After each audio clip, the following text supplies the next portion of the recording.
Hebreus, capítulo 4, é a página 2, 3, 5 do Novo Testamento. Hebreus 4, a partir do verso 1. Hebreus, capítulo 4, a partir do verso 1. Temamos, portanto, que, sendo-nos deixada a promessa de entrar no descanso de Deus, suceda parecer que algum de vós tenha falhado. Porque também a nós foram anunciadas as boas novas, como se deu com eles, mas a palavra que ouviram não lhes aproveitou, visto não ter sido acompanhada pela fé, como estava naqueles que a ouviram. Nós, porém, que cremos, entramos no descanso conforme Deus tem dito. Assim jurei na minha ira, não entrarão no meu descanso. Embora certamente as obras estivessem concluídas desde a fundação do mundo. Porque em certo lugar assim disse no tocante ao sétimo dia. E descansou Deus no sétimo dia de todas as obras que fizera. E novamente no mesmo lugar. Não entrarão no meu descanso. Visto, portanto, que resta entrarem alguns nele e que por causa da desobediência não entraram aqueles aos quais anteriormente foram anunciadas as boas novas, de novo, determina certo dia, hoje, falando por Davi, muito tempo depois, segundo antes fora declarado, hoje, se ouvirdes a sua voz, não endureçais o vosso coração. Ora, se Josué lhes houvesse dado descanso, não falaria posteriormente a respeito de outro dia. Portanto, resta um repouso para o povo de Deus. Porque aquele que entrou no descanso de Deus, também ele mesmo descansou das suas obras, como Deus das suas. Esforcemo-nos, pois, por entrar naquele descanso, a fim de que ninguém caia, segundo o mesmo exemplo de desobediência. Oremos. Deus, fala o nosso coração pela Tua palavra e obra do Teu Santo Espírito, pois nós oramos pedindo isso em nome de Jesus. Amém. Todos nós conhecemos pessoas ao longo da nossa vida que influenciam a nossa vida. Começamos dentro de casa.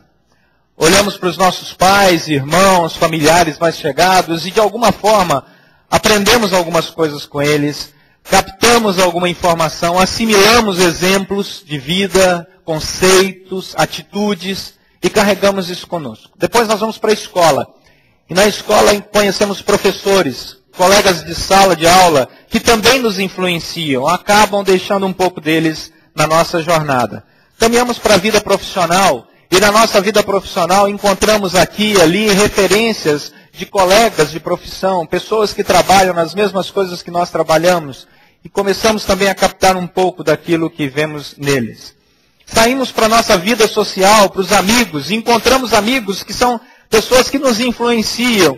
Acabamos achando interessante alguns exemplos que esses amigos mostram na sua vida, e também assimilamos um pouco disso.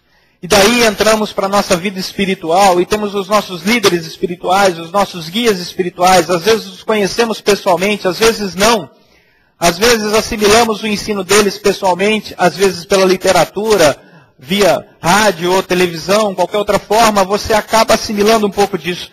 Em outras palavras, nós somos um retalho.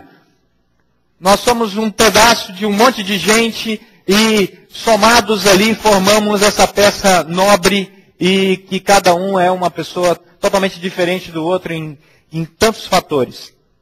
Essa soma é traduzida aqui na carta aos Hebreus a preocupação do autor com a vida daqueles que, apesar de serem esse amontoado de retalhos, estavam caminhando para servir o mesmo Deus. E o capítulo 1 de Hebreus, o autor de Hebreus se preocupou, e nós já vimos isso aqui, com a pessoa de Jesus Cristo. No capítulo 1, o autor aos Hebreus diz, eu quero mostrar para vocês quem é Jesus. Porque aquelas pessoas começaram uma caminhada cristã e estavam vacilantes com o passar do tempo na sua caminhada cristã. Será mesmo que Jesus Cristo é Deus? Será que Jesus Cristo voltará? Será que a palavra dele é real? Essas pessoas que estavam vacilantes recebem então uma carta, que é essa carta aos Hebreus, e que no capítulo 1 o autor investe tempo dizendo Jesus Cristo está acima de qualquer comparação. No capítulo 2 ele fala, ele é maior que anjos. No capítulo 3 ele fala, ele é maior que a lei e Moisés. E agora no capítulo 4 o autor de Hebreus quer trazer para esses irmãos a resposta diante de tudo que foi dito. O autor de Hebreus quer dizer para eles, olha, eu quero mostrar para vocês um caminho que é o caminho da fé. Por quê? Porque todos nós aqui assimilamos esses exemplos porque nós queremos viver melhor. E o desejo de viver melhor não é errado. Pelo contrário, Deus nos fez para que nós procurássemos na nossa vida que a cada dia a nossa vida fosse melhor do que ontem. E assim nós queremos saber o que é melhor para comer, o que é melhor para beber, qual o tempo ideal para dormir, qual é a posição melhor para dormir, até a maneira correta de escovar os dentes. Um dia na sua vida você já se preocupou com ela. Eu me lembro lá na escola, lá no primeiro grau ainda, a nossa escola estava ligada a uma universidade de odontologia e os alunos de odontologia todo ano entravam com uma prótese na mão, uma escovinha, e falavam, vamos ensinar como se escova os dentes. Aí todo ano era aquilo. Eu não sei se eles não acreditavam na gente ou na nossa memória. Mas todo ano era aquilo. E é impressionante porque todos querem assimilar esses conceitos. E graças a Deus pela literatura da autoajuda, que hoje toma conta do mercado.